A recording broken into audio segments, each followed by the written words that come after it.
Hello, viewers. This is your friend again, Dr. Donald Peterson, an authority and one who loves to talk frankly about issues of life.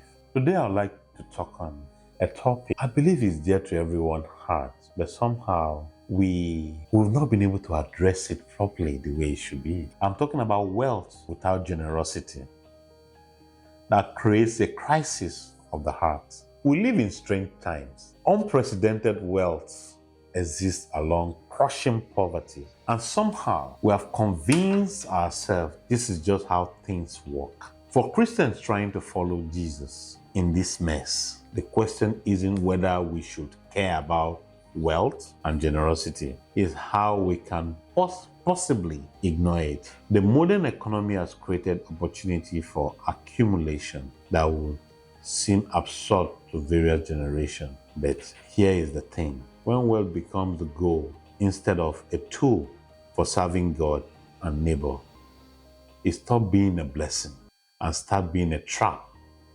We have turned abundance into an idol without really noticing. Jesus wasn't subtle about this. The camel came through the needle's eye. The rich ruler walking away sad.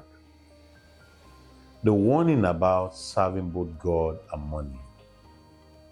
He kept circling back because he knew how easily wealth displaces everything else in our hearts.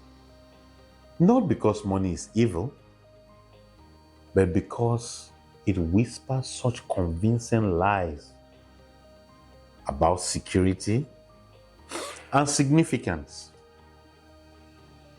Moderation offers a way out. Though it sounds almost quaint in our more is more culture, Christian moderation isn't about deprivation.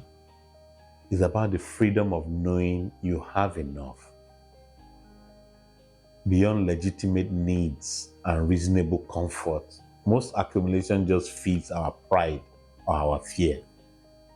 Moderation creates space for what really matters.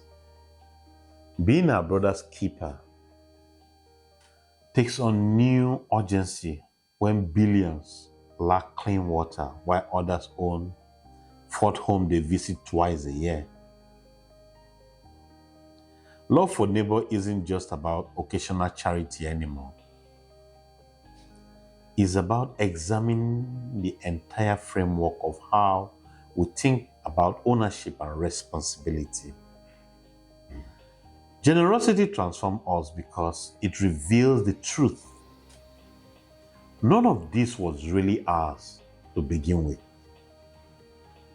When we give freely, we practice a kind of resurrection, dying to self-security, rising to real relationship. We become conduit instead of dead ends. The challenge isn't to retreat from economic life or romanticize poverty. It is to engage wealth as steward, not owners. Ask different questions.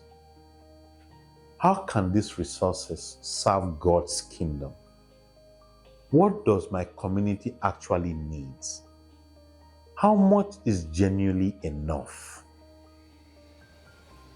Living as our brother's keepers means intentionally choices about lifestyle, advocacy, and relationship.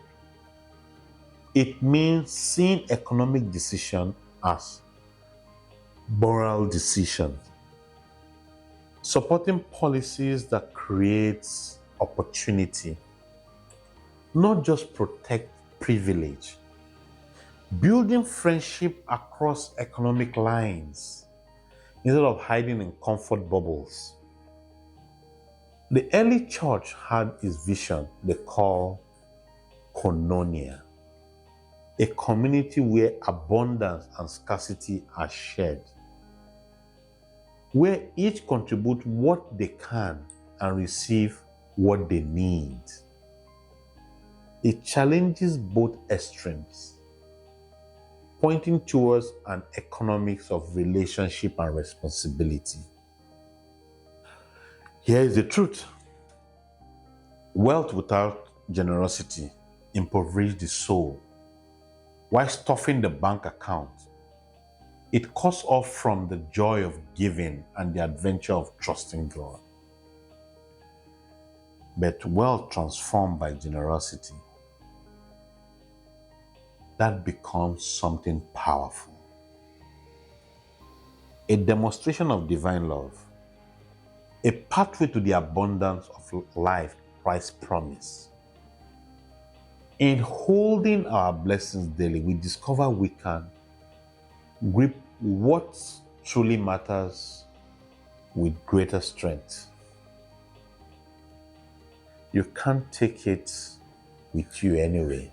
And honestly, explaining to St. Peter why you need a fourth pair of designer shoes for eternity sounds exhausting. Generosity might just be smarter investment.